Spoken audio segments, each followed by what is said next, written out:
Queridos amigos, eu me volto nesta tarde para a segunda carta do apóstolo Paulo aos Tessalonicenses, no capítulo de número 1, lerei versículo de número 3. 2 Tessalonicenses, capítulo 1, versículo 3, estas palavras de Paulo pelo Espírito, dizendo: sempre devemos, irmãos, dar graças a Deus por vós, como é justo, porque a vossa fé cresce muitíssimo e o amor de cada um de todos vós aumenta de uns para com os outros. O nosso título nesta tarde é Os Aliados da Fé. É a respeito da fé e os seus companheiros. Bem, Paulo inicia a sua carta dirigida à igreja dos Tessalonicenses louvando a Deus, glorificando a Deus pela fé daqueles irmãos, pelo amor daqueles irmãos. Sempre devemos, irmãos, dar graças a Deus por vós. É justo fazer isso, diz Paulo, porque é visível, a vossa fé cresce muitíssimo e o amor de cada um de vós aumenta. O crescimento da fé, não um pequeno crescimento, mas uma fé que cresce muitíssimo, uma fé que se fortalece, uma fé que produz frutos. E porque a fé daqueles crentes de Tessalônica crescia muito, Paulo louva a Deus por isso.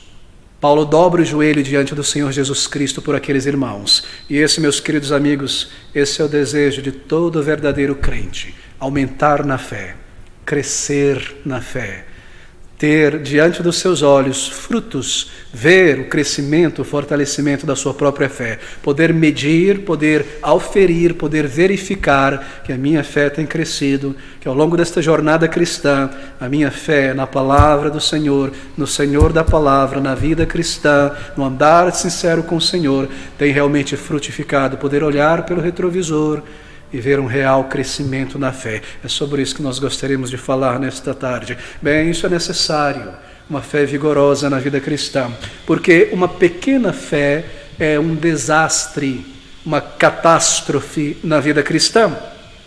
Porque a fé no plano de Deus, no modo da vida cristã, a fé ela é crucial para a vida cristã. A fé é essencial. Eu irei utilizar a ilustração de um automóvel em alguns minutos, mas você já pode pensar sobre a fé como o grande motor, o motor potente de um automóvel. A fé, ela opera assim na vida de um crente. Ela é como motor de propulsão na vida cristã.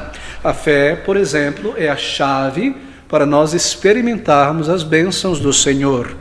De fato, a fé ela é essencial para a nossa adoração a Deus, uma adoração aceitável, uma adoração que sobe ao Senhor, uma adoração vertical. A fé ela é essencial para um serviço verdadeiro a Deus, ela é essencial para a estabilidade espiritual de um crente, ela é essencial para a comunhão de um crente com o seu Salvador, essa comunhão pessoal, diária com Cristo. E se nós desejamos, em tudo que nós fazemos, em nossa vida cristã, em nosso agir diário, se nós desejamos em nossa oração sermos agradáveis a Deus, bem, então saiba que é pela fé que nós nos tornamos agradáveis a Deus. Porque sem fé é simplesmente impossível que a minha vida, o meu culto, o meu testemunho, o meu serviço seja agradável, seja aceitável diante do Senhor. Bem, agora eu creio que antes de nós seguirmos e lidarmos com esta fé bíblica e o seu crescimento, é necessário nós voltarmos atrás e recapitularmos algo que já estudamos, uma pequena definição do que seja a fé. Eu farei esta definição de um modo um tanto oblíquo nesta tarde, definindo a fé a partir daquilo que ela não é. A fé, meus queridos amigos, esta fé bíblica a respeito da qual nós estamos falando nesta tarde, ela não possui em si um poder, digamos, executivo, uma força operacional executiva. A fé não possui um poder executivo. Esse tipo de fé que tem um poder executivo é a fé do movimento neopentecostal, da teologia positiva, de confissão positiva, que todos já conhecem, já leram algo a respeito. O nosso Brasil é um campo fértil para essa teologia. Esse é o tipo de fé que é reivindicado, pelo movimento pentecostal contemporâneo e neopentecostal sobretudo. E eles dizem, e esses líderes ensinam, que se você deseja, por exemplo, ser curado de uma enfermidade, você deve orar a oração de fé. ore a oração de fé. Isso é ensinado ao crente. E se você orar a oração de fé, então você será curado. Se você orar dentro de si mesmo com uma certeza absoluta, uma confiança absoluta que aquilo que você pede a Deus irá acontecer, então isso será executado, isto irá acontecer. Se isso não tem acontecido, é porque você não tem usado o poder da fé, executado o poder da fé para receber a tua bênção. Esses líderes do movimento da confissão positiva, que se espalha pelo movimento pentecostal, neopentecostal, e muitas igrejas também históricas e seitas, eles ensinam, e este ensino, é claro, não possui qualquer respaldo na palavra de Deus, que se a tua fé tiver uma certa qualidade, uma certa virtude, então ela possui um poder executivo.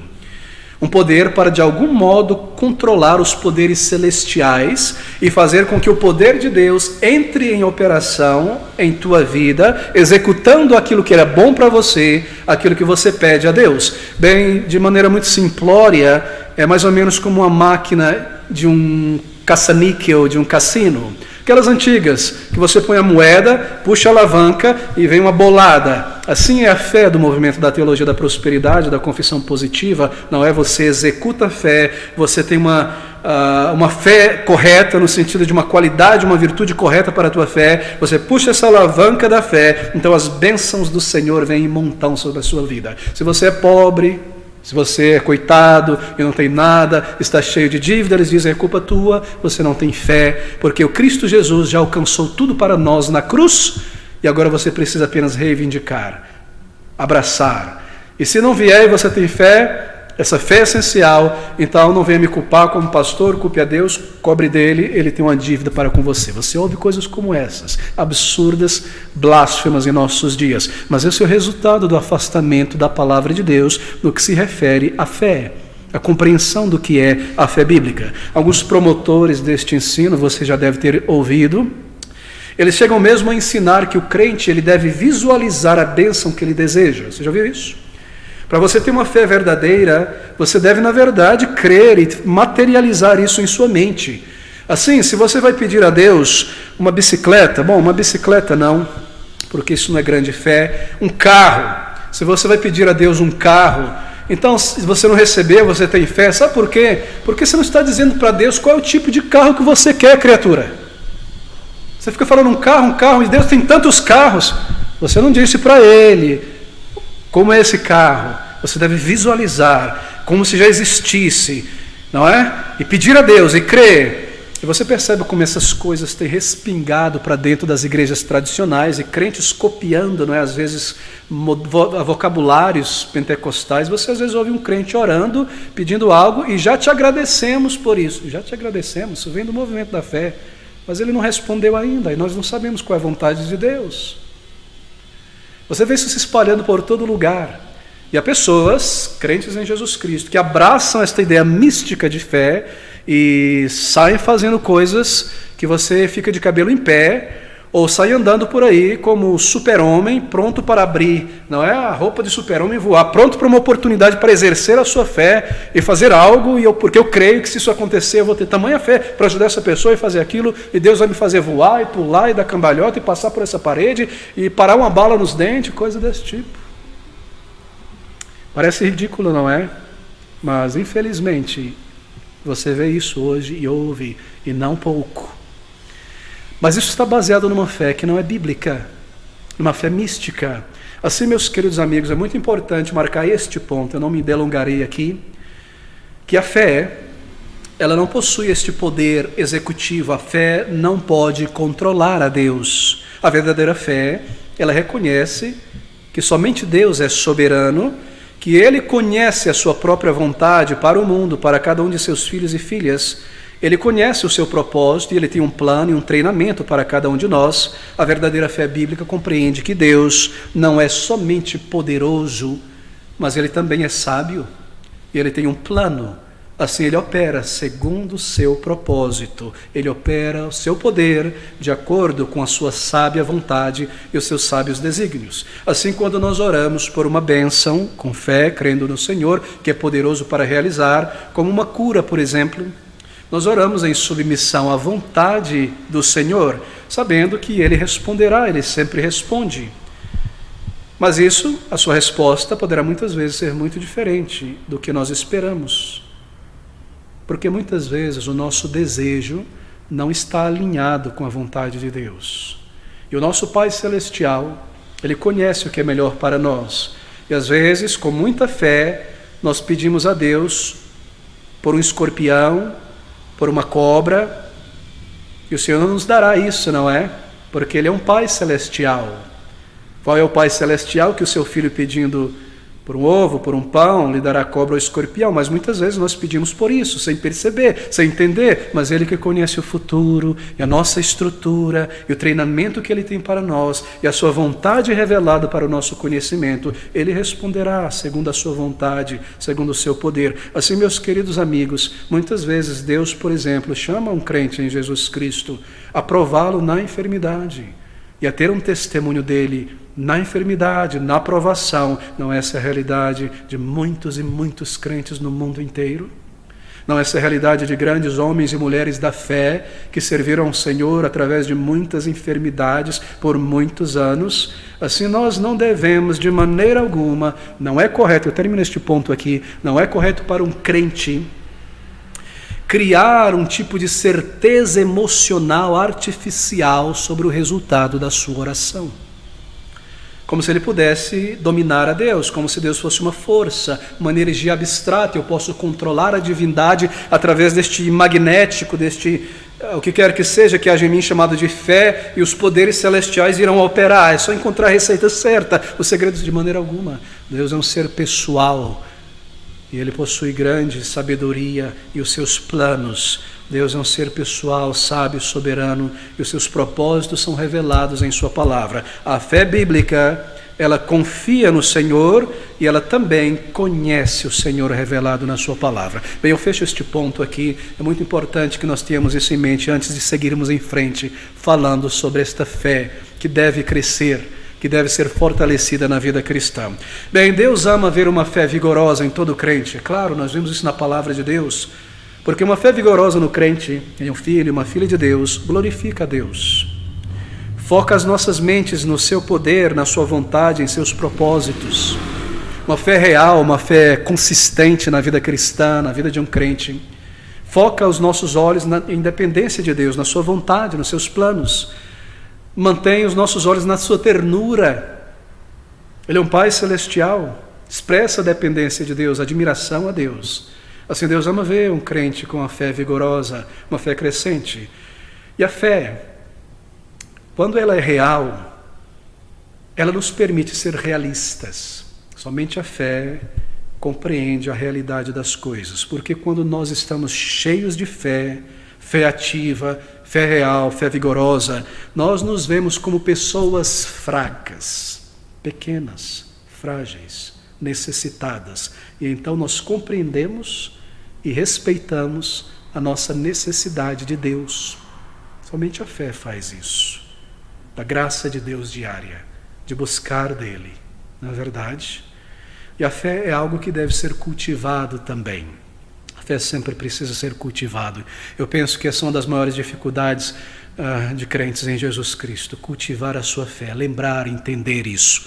Queridos amigos, uma vez salvos, nós não perdemos a salvação, é o ensino da palavra de Deus, mas nós podemos perder o poder, a alegria e o desfrute da nossa salvação se a nossa fé enfraquece. É claro, se os bicos de injeção eletrônica estão entupidos, então a potência do carro diminui, não é? Está entupido, precisa de uma limpeza, não é verdade? Você não consegue performar com o carro aquilo que você conseguia fazer quando ele saiu da fábrica. Assim, se a fé está minguada, está enfraquecido, a nossa vida cristã, o nosso serviço a Deus, a nossa alegria no Senhor, a nossa adoração, o nosso testemunho é enfraquecido, é reduzido. É claro, isso é real na vida cristã. Porque a fé, ela é assim. Agora, como nós não perdemos, este é um outro ensino, não é, da palavra de Deus, a nossa salvação, a fé que nós recebemos.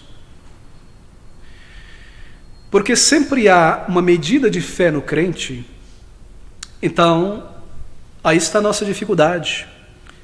Nós corremos o risco de pensar que a nossa fé seja saudável, porque ela sempre está lá. É como o músculo do corpo, tenho usado essa ilustração de vez em quando. Por mais que você não se exercite, o músculo continua lá, não é? Mas muitas vezes em uma condição deplorável, falo isso em primeira mão. Por quê? Porque não tem sido exercitado, porque não tem sido enrijecido, fortalecido, é como um músculo, não é? Sempre está ali, porque a gente acha que os músculos sempre estão ali, eles vão desaparecendo sem exercício, a gente acha que a gente está bem. Aí você tenta subir uma pequena escada, carregar uma pequena sacola do supermercado, levantar sua filha, aí você descobre como estão os teus músculos. E assim a vida cristã, nós muitas vezes descobrimos a nossa fé, o estado dela, quando provações vêm. Ou quando nós somos chamados ao serviço ao Senhor, ou quando tentações vêm e nós vemos a fraqueza, não é? Músculos espirituais fracos. Porque as pessoas às vezes se irritam, explodem, agem de maneira mesquinhas, porque elas perderam o controle dos seus músculos espirituais. A fé é assim, meu querido amigo. A fé é como os músculos de nosso corpo, sempre ali, mas frequentemente em estado pobre, porque às vezes nada é feito para preservá-la. A fé não é exercitada, ela enfraquece, como um músculo sedentário, pode acontecer atrofia, não é? E assim, se a nossa fé enfraquece, as tentações nos derrubarão com facilidade. E Satanás terá grande êxito em nossa vida. Tudo está ligado à fé bíblica. Assim, é vital que conforme nós envelhecemos na vida cristã, nós tomemos o cuidado necessário para exercitar, para manter, para cultivar a fé. E aqui está o objetivo do Espírito Santo para todo crente em Jesus Cristo. Todo crente. Sempre devemos, irmãos, dar graças a Deus por vós, como é justo, porque a vossa fé cresce muitíssimo. E o que nós desejamos considerar nesta tarde é como crescer na fé, então, como envigorar a fé, como observar e monitorar a fé, como ser frutífero no Senhor com a fé vigorosa. Bem, nós aprendemos muito, muito mesmo, quando nós realmente comparamos texto com texto na palavra de Deus. Nós podemos aprender muito sobre a fé quando nós estudamos aqueles textos da palavra de Deus, veja, que unem a fé com algo mais. Em muitos textos da palavra de Deus, a fé, ela aparece no texto unida a uma virtude, a certa qualidade, ou a certa ação, atitude. Deixe-me repetir isso é importantíssimo. Nós aprendemos muito sobre a verdadeira fé bíblica quando nós estudamos aqueles textos da palavra de Deus, onde a palavra fé, onde fé aparece em conexão com uma virtude, com uma ação, com uma atitude. Eu me pergunto se você já notou isso em tua leitura da palavra de Deus. A fé unida a algo.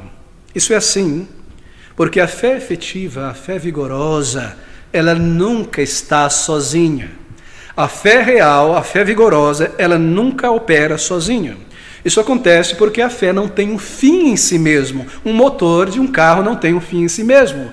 Ele é projetado de tal maneira, com ligações, com engrenagens, onde certas coisas serão conectadas para fazer esse carro funcionar e performar, não é verdade? Assim a fé marca este exemplo, é vital. A fé não tem um fim em si mesmo, o motor não é construído para ficar guardado numa oficina. A fé não tem um fim em si mesmo, a fé tem esses eixos de conexão. Ela sempre aparece na palavra de Deus, conectada a uma virtude, a uma ação ou uma atitude. A fé na vida cristã sempre está conectada a algo, ela possui os seus aliados. Eu irei abrir um número de textos da palavra de Deus, em que a fé está conectada com algo. Porque é aqui que nós queremos aprender como envigorar a nossa fé, onde a fé, ela anda com uma outra virtude. Bem, o apóstolo Paulo, por exemplo, muitas vezes, ele une o termo fé com outra palavra para mostrar a função e o escopo da fé. Isso nos ensina, repetindo, que a fé não tem um fim em si mesmo. Ela sempre se conecta, ela sempre se manifesta junto com uma virtude. Bem, por exemplo, como eu mencionei, a fé pode ser comparada a um carro potente. Mas a menos que, um motor potente, mas a menos que esse motor esteja conectado, não é? A embreagem, a caixa de câmbio, ao volante, ao eixo, ao acelerador, a esses outros aliados, a esses outros componentes, esse motor, por mais potente que seja, não terá qualquer utilidade. Um motor por natureza, ou melhor, um motor por construção, ele é um propulsor. Ele não tem um fim em si mesmo, ele é criado para acionar, para mover componentes. Assim é a fé, meus queridos irmãos. A fé tem seus companheiros, e sem esses companheiros, ela está desligada. Falando em termos bíblicos, ela é morta. A fé está ligada a algo. Sem esse algo, ela está desligada, ela está morta. Tiago pergunta: mostre-me as tuas obras, mostre-me a tua fé. Eu mostrei as minhas obras. Isto é, mostra-me a existência, a vitalidade, a realidade, o funcionamento da tua fé.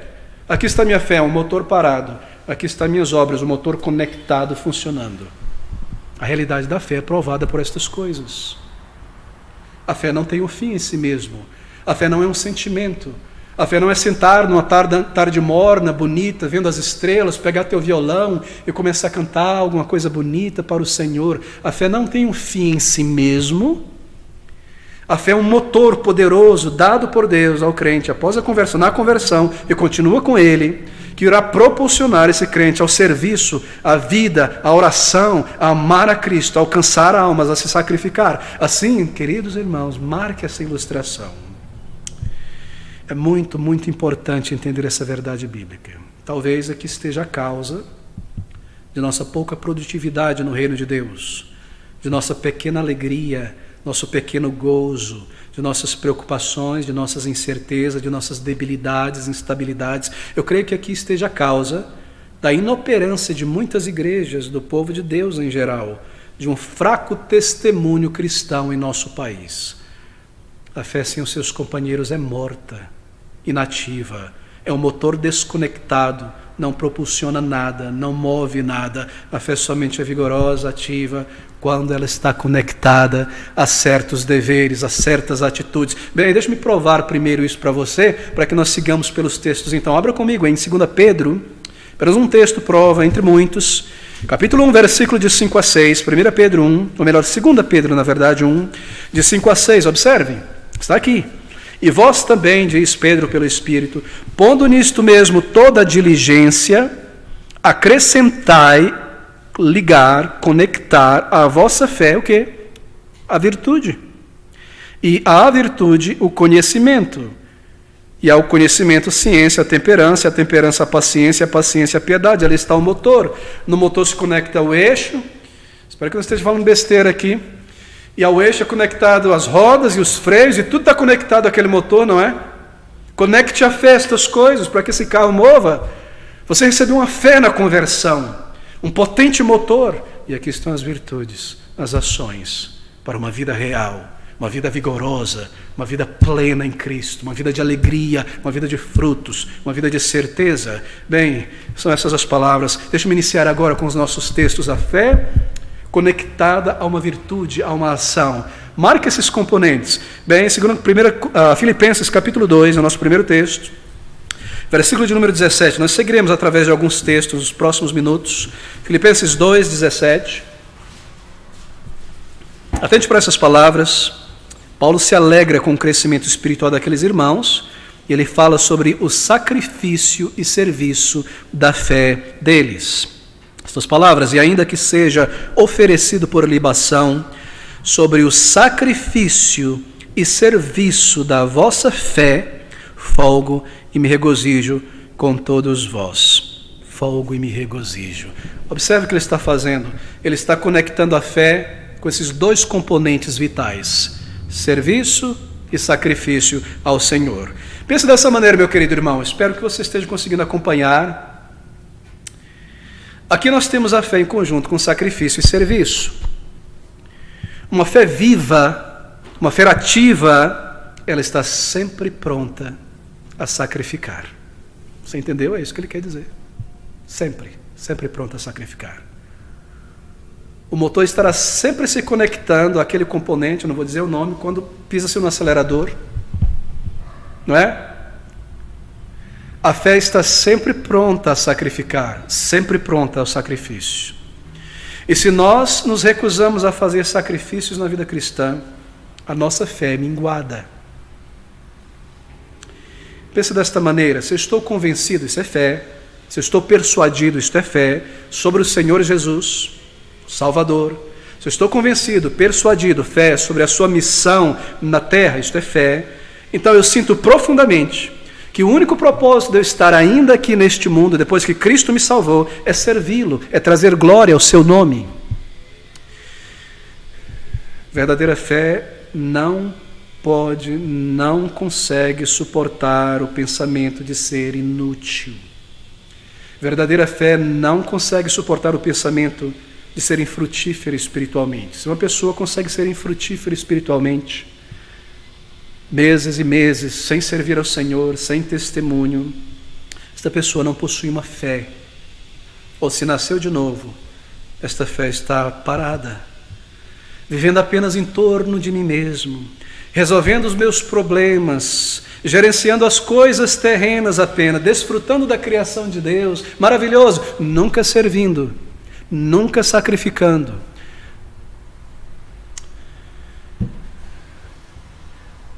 Com a fé verdadeira, eu me submeto ao Senhor e sirvo a Ele por tudo que Ele é digno. E Ele me abençoará, e Ele me usará, e Ele me dá instrumentalidade em seu reino, em seu serviço. Com verdadeira fé, eu sirvo ao Senhor.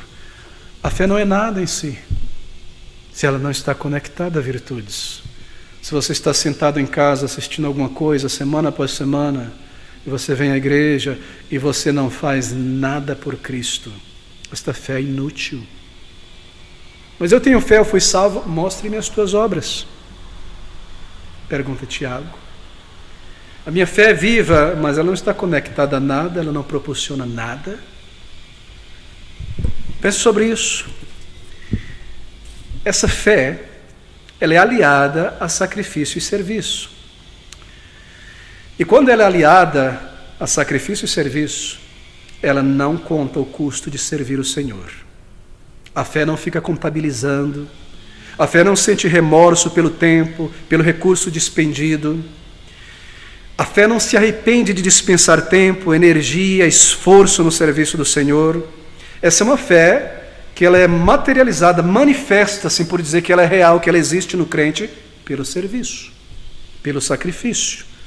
Qual a diferença, meus queridos irmãos, entre crentes que estão envolvidos no reino de Deus, entre aqueles crentes que são frutíferos, fervorosos, dedicados, vigorosos, de outros crentes que não são?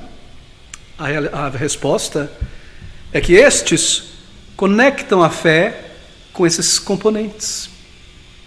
Eles conectam este motor da fé com o sacrifício. O resultado é o quê? É sacrifício.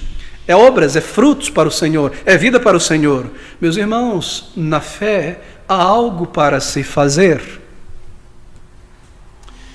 A nossa fé foi construída, desenhada pelo Senhor como este motor. Qual é o motor que nasceu por acaso, que surgiu por acaso? A fé não surgiu por acaso em nós. Ela nos foi dada para nos levar ao arrependimento e à fé em Cristo. E ela permanece conosco, o justo viverá pela fé. E essa fé ela foi desenhada, projetada por Cristo, com estes elementos de conexão. E ela não fará nada por nós, nada pelo reino de Deus, nada por ninguém, se ela não se conectar a estas virtudes, esses deveres dados por Deus. Quão prática, quão real, quão simples é a doutrina da palavra de Deus, não é? Isso é fé bíblica. Fé bíblica não é misticismo. Aqui nós temos o motor, que é a fé conectada a dois componentes vitais: sacrifício e serviço. Bem, eu devo me perguntar como crente: eu estou disponível para a obra do Senhor? Eu estou dedicado a ela? Ou eu retenho a energia, os recursos, o tempo que sobram do trabalho para mim? E meu bem-estar físico e temporal, e de minha família, o meu conforto? Se eu faço assim, eu reduzo, eu impeço o zelo e o desejo da fé. Crescer, mover, ela foi projetada para mover, para crescer, para se ativar e se conectar com o serviço. Ela nunca fará nada por nós se ela não se conectar a isso. Ela murcha, ela estagna. Assim é um motor, não é? Deixa ele paradão lá com óleo parado dentro dele lá por meses e meses e meses. Aqui nós temos então o motor que é a fé conectada a dois componentes vitais da vida cristã. Você tem se conectado a isso? Fé e sacrifício. A fé aliada a sacrifício e serviço para o Senhor, para o seu reino. Uma fé manifesta, materializada através de sacrifício e serviço. Deixa eu passar para um próximo texto, então o nosso tempo corre muito rápido. 1 Tessalonicenses 5,8 é o nosso segundo texto.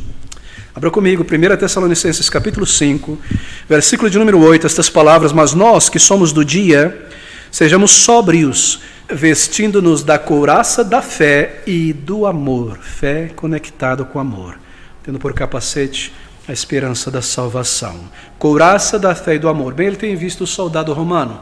A couraça, o peitoral romano, que o defende das flechas, dos golpes de espada, de grande importância para a defesa. É um equipamento de defesa. E a fé está conectada a um equipamento de defesa. Bem, há muitos equipamentos, digamos, de defesa em um carro, não é? Freios, são essenciais. São essenciais, não é? Couraça do amor e da fé. A conexão com fé e amor é para mostrar que a fé, ela é sempre exercitada com amor. Sempre. E com amor eu não quero dizer carinho não, meus queridos irmãos. É o amor bíblico, que anda junto com verdade. Fé está sempre andando com amor. Nossa fé em Deus, em sua pessoa, em sua palavra, junta mãos com nosso amor por Deus, com sua pessoa, com sua palavra. Significando que nós desejaremos que Ele, o seu reino, a sua palavra, esteja sempre acima de qualquer coisa terrena. Porque nós o amamos. Esteja sempre em primeiro lugar em minha vida, porque nós o amamos. Esse é o peitoral protetor do crente. E com essas duas virtudes juntas, fé e amor, nós suportamos tantas tentações, tantas provações, porque nós amamos o nosso Salvador, porque nós amamos a Cristo. Nós não queremos envergonhá-lo. Nós não queremos decepcioná-lo, porque nós cremos nele e porque nós amamos. É um peitoral, é uma couraça. A fé anda junto com o amor. Amigos, nós não podemos amar a Deus profundamente se nós não estamos profundamente convencidos de quem Ele é. Isso é fé. Santo, santo, santo é o Senhor. Nem nós podemos manter profunda fé nele se nós não amamos Ele sinceramente. Fé andando junto com amor. Em 2 Tessalonicenses 1,3, nós temos essa conexão mais uma vez da fé com amor. Observe rapidamente, 2 Tessalonicenses, nosso texto base 1,3. Sempre devemos, irmãos, dar graças a Deus por vós, como é justo, porque a vossa fé cresce muitíssimo e o amor de cada um. O apóstolo se refere ao amor entre irmãos aqui, não é? De cada um pelo outro.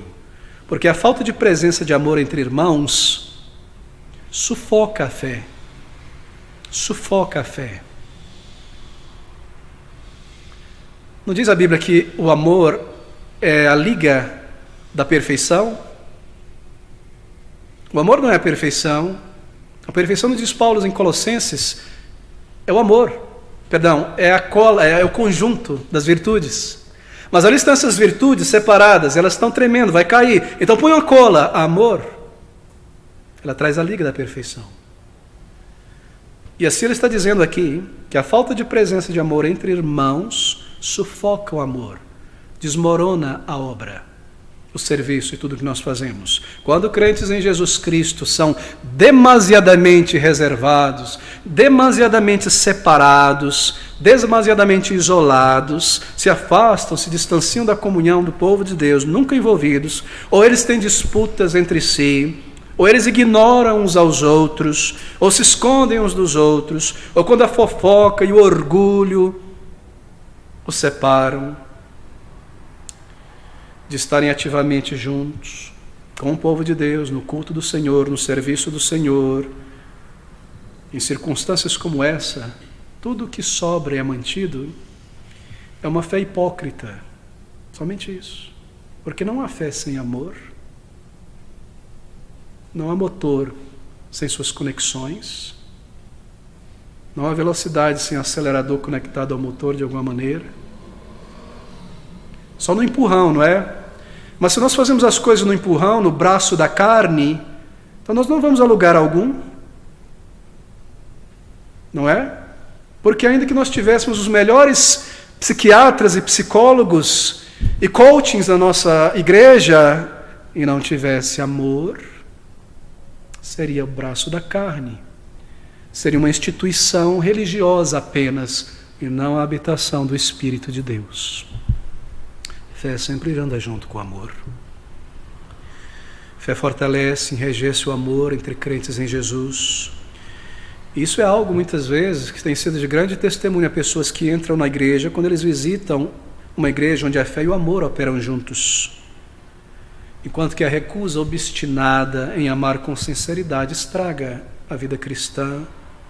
Paulo está aqui unindo fé ao amor, amor por Cristo primeiramente. Eu não estou falando sobre carinho, sobre sentimentalismo, é uma conexão que leva a levantar, a agir, e olhar pelo outro, e cuidar desse meu irmão, e vigiá-lo para que ele não caia em pecado, e cuidar da sua vida, e zelar pelo corpo de Cristo. É um movimento, a fé me propulsiona a agir assim, e não apenas sentir, não é sentimentalismo, queridos irmãos, é um motor, a fé, que ativa o amor é ativado. E há vários elementos que caracterizam esse amor, não é? O amor por Cristo, por exemplo, 1 Timóteo 1,14, nós lemos essas palavras: e a graça de nosso Senhor superabundou com a fé e amor que há em Jesus Cristo. Amor por Jesus Cristo. Amor genuíno por Cristo é exercitado pela fé. E a fé é uma forma de amor. Sem fé, tudo que nós temos por Cristo é sentimentalismo. A fé é o motor. Se esse motor não ativa o sacrifício, não ativa o serviço, não ativa o amor, tudo que nós temos por Cristo não é amor, é sentimentalismo. Sem fé, nós não podemos honrar a Cristo. Fé em Cristo confia nele, fé em Cristo confia em suas providências, confia em sua palavra, em sua promessa, e ao fazer isso, isso é uma demonstração de amor por ele, não é?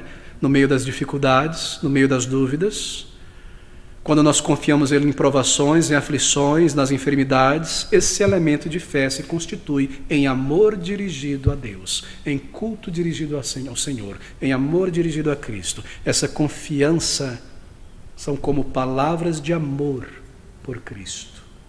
Na provação, na perplexidade, na dificuldade, a fé que eu tenho nele move o meu amor por ele no terreno difícil para este carro andar, na lama, na pedra, no vento.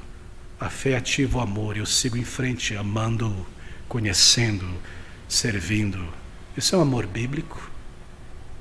Isso não tem qualquer relação com este tipo de amor sentimentalista, esta fé mística que nós vemos no mundo.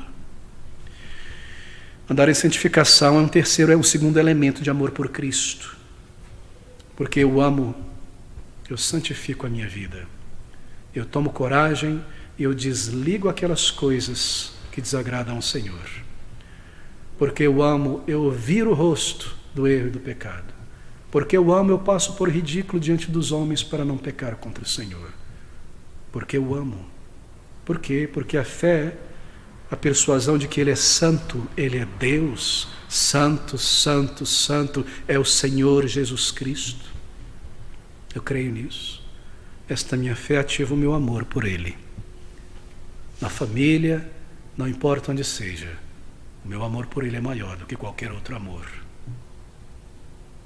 A fé produz isso. Eu não me juntarei com quem quer que seja, nós dizemos a nós mesmos, para desonrar a Cristo, para assistir algo que não convém. Eu não irei fazer isso, copiar o mundo. Eu amo a Cristo. Eu não vou copiar o mundo. Eu vou servi-lo. Eu vou me separar porque eu amo. O amor, a fé ativa o amor. Amor pelos irmãos, fidelidade à palavra de Cristo, envolvimento em sua obra, amor pelos irmãos. Paulo fala, não é, sobre isso, o amor de uns para com os outros. O amor por outros irmãos é um comando dado por Cristo ao seu povo. Amor pelos irmãos é um sinal de uma verdadeira conversão. Cristo não salvou uma coleção de indivíduos para viverem para si mesmo, mas uma família, crentes individuais, eles são naturalmente centrados em si mesmos, não é? Suas preocupações, suas coisas, família, etc. Autointeressados, autocomiserativos, buscam seu próprio interesse. Amor pelos irmãos reflete o caráter de Deus em nós, reflete o relacionamento da Trindade. Há grande amor na Trindade. Deve haver grande amor em nós. Amor por almas. Eu deveria me perguntar, quando foi a última vez que eu adotei uma pessoa em intercessão, uma pessoa não convertida? Quando foi a última vez que eu fiz um esforço real, concreto, para testemunhar para alguém, me esforçando para influenciar alguém para Cristo, no caminho do Senhor, um esforço sacrificial? Você percebe como essas conexões estão ligadas? Sacrifício e amor andam juntos. Elas se conectam com a fé. A fé propulsiona. Você não pode escolher uma categoria, uma ação, uma virtude. Você não pode dar, escolha essa virtude. No meu motor só vai estar ligado o eixo, as rodas e o volante. Onde é que você vai parar? Sem freios. Você não pode escolher estas coisas. Todos os comandos de Cristo, todas as virtudes do Espírito são conectadas à fé. A fé é essencial e ela dá vida a estas coisas. Amor por almas. Bem, fé conectada ao amor, aqui em 2 Tessalonicenses. Sempre devemos, irmãos, dar graças a Deus por vós, como é justo, porque a vossa fé cresce muitíssimo e o amor de cada um de todos vós aumenta de um para com os outros. Como foi que ele viu a fé deles? Fé não pode ser vista, tocada, pelo aumento do amor de uns para com os outros. Abra comigo agora em 2 Tessalonicenses 1,4. Aqui está a fé conectada com mais uma virtude. 2 Tessalonicenses 1,4. De maneira que nós mesmos nos gloriamos de vós nas igrejas de Deus por causa da vossa paciência e fé, e em todas as vossas perseguições e aflições que suportais. Paciência e fé. Não é maravilhoso? Isso é uma conexão mais óbvia, não é? Mas não menos poderosa. Paciência significando perseverança aqui. Quando a fé é ativa, ela naturalmente conduz à paciência. Quando a fé está movendo, este motor está movendo, ela naturalmente se conecta à paciência.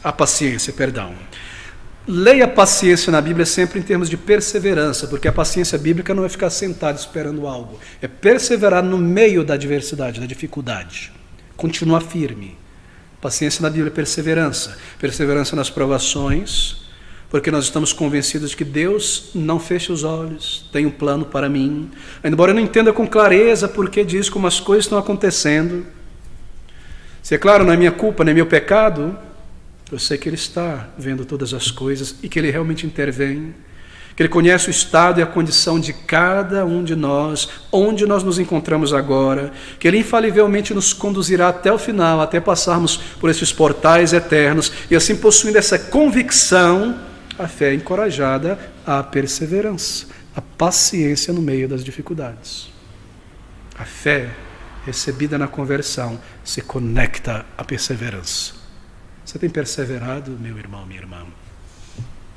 Sua fé está conectada à sua persuasão de Cristo, da sua palavra, de suas declarações fé, se conecta a uma atitude na realidade onde você vive?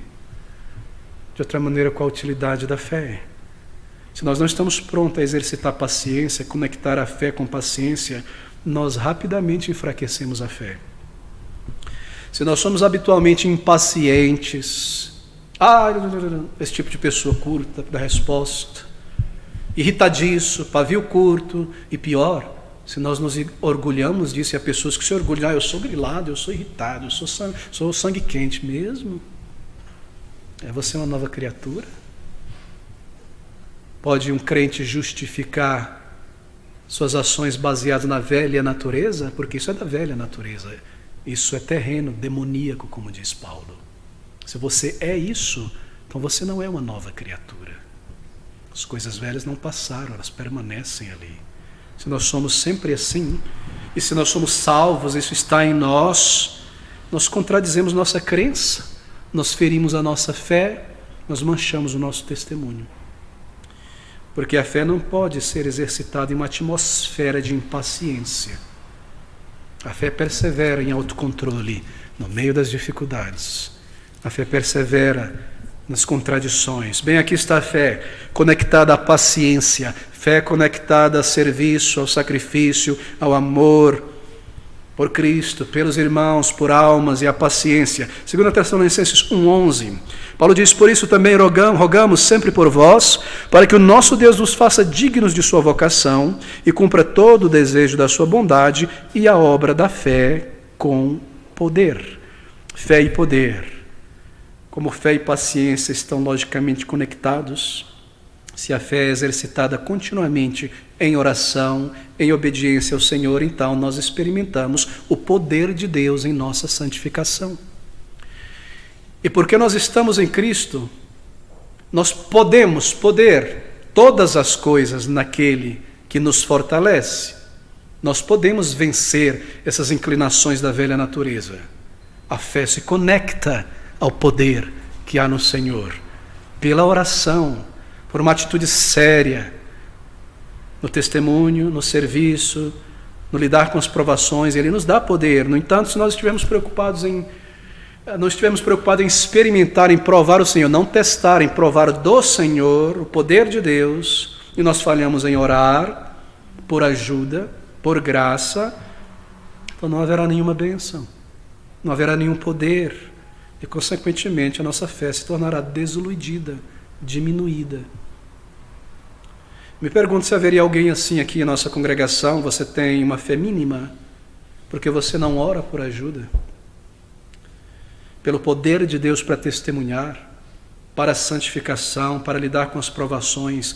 A fé nos leva a provar, a experimentar do Senhor, do poder do Senhor. E esse desejo no íntimo do crente de experimentar do Senhor leva a fé a ser exercitada, conectada, fortalecida. Eu preciso concluir, há tanto a ser dito. Esse texto da palavra de Deus, ele nos ensina a ver o contexto em que a fé existe e floresce, o contexto em que ela matura, frutifica, produz frutos. Fé conectada com serviço, com sacrifício e serviço ao Senhor. Pensa no motor e os demais elementos do carro. Fé conectada a amor por Cristo, pelos irmãos, por almas. Não pense sobre sentimentos, pense em uma ação que deve ser tomada, que demonstra a fé, que matura a fé, que fortalece a fé. Fé conectada com perseverança, firmeza nas provações, continuidade. Fé conectada com o poder. Nós experimentamos o poder de Deus em nossas vidas, nos achegando a Ele em oração. Meu querido, deixe-me lhe dar um exercício, finalmente, aqui. Procure, são muitos, isso lhe ajudará tremendamente, talvez revolucionar a sua vida, se você conectar a fé com o que eu estou dizendo. Faça isso. Procure todos os textos da Bíblia onde aparece a palavra fé. É muito fácil fazer isso. Pegue uma concordância. A palavra fé aparece em todos esses versículos. Vá na internet, há concordâncias online.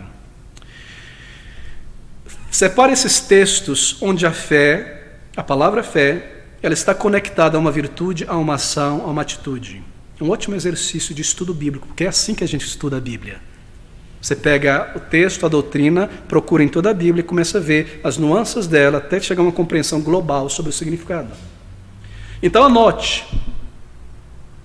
os conectores da fé. Anote num caderno, diário, e aí reflita. O meu Senhor me comanda a conectar minha fé com isso. Eu descobri que o meu Senhor me comanda a conectar minha fé com aquilo. Isso trará frutos, resultados, alegria, paz, uma vida agradável ao Senhor. Então, de vez em quando, ao longo dos meses e dos anos, volte a estas notas que você tomou. E quando você se sentir talvez fraco, e este mundo se tornar muito grande, você perceber que a fé está fraca, por quê? Volte lá à lista. O que está acontecendo com esse automóvel, que ele não funciona direito, que ele não arranca, que ele não vai, que ele está perdendo a força? Ele não está se conectando com o quê? Está ali o manual. Eu não tenho conectado fé com obediência a Cristo, é por isso.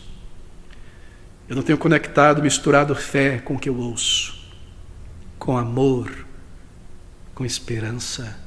Por isso eu estou temendo esse mundo e a pandemia e todo mundo vai morrer. Esperança, perseverança. O Senhor vive. E meu temperamento está mal, eu estou agindo assim, autocomiseração, mesquinharia. Por quê? Porque eu não estou conectando fé com amor. Eu não sirvo a Cristo porque eu não conecto com serviço e sacrifício. É assim que a minha fé será fortalecida, está dizendo Deus. É assim que ela será ativada, vigorosa, frutífera, operante. Não através de uma reunião de descarrego, de imposição de mão, de muita música, isso e aquilo lá. Estou cheio de fé, estou cheio de... Não, isso é misticismo. Isso não vai durar um dia diante de uma grande tentação. Queridos amigos, que o Senhor nos abençoe a todos.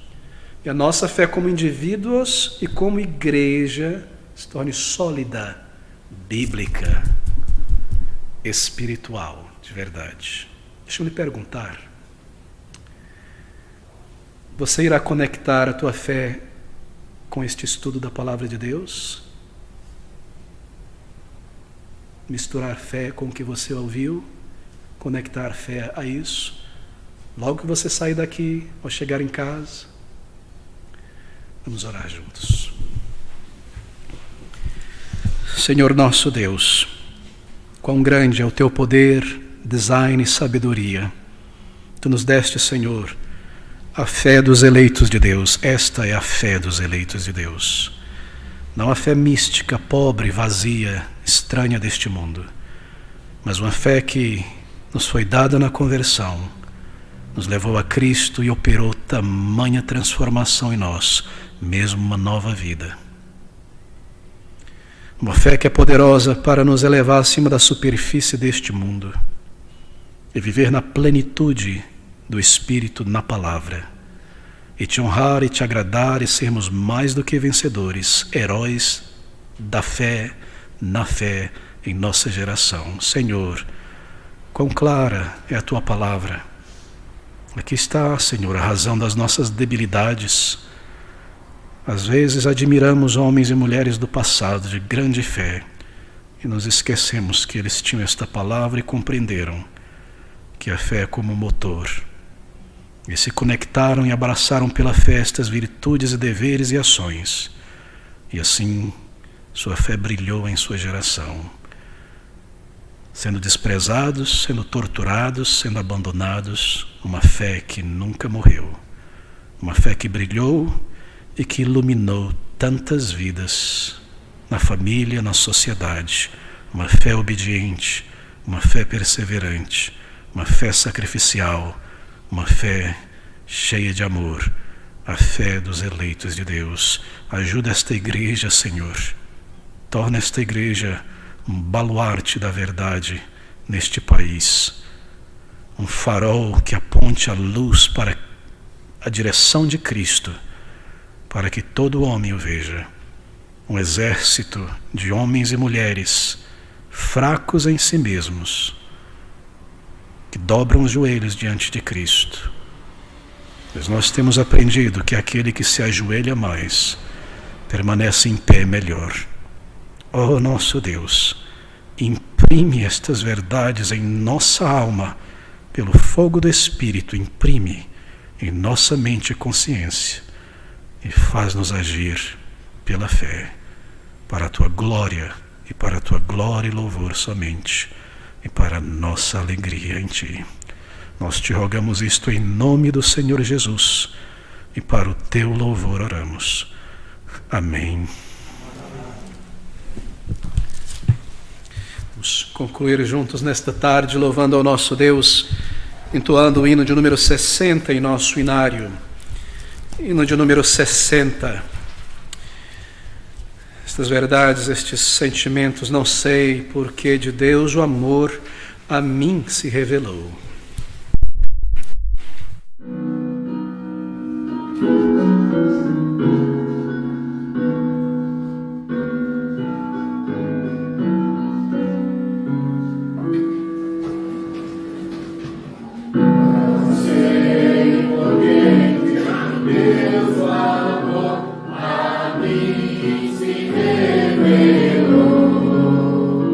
Por que razão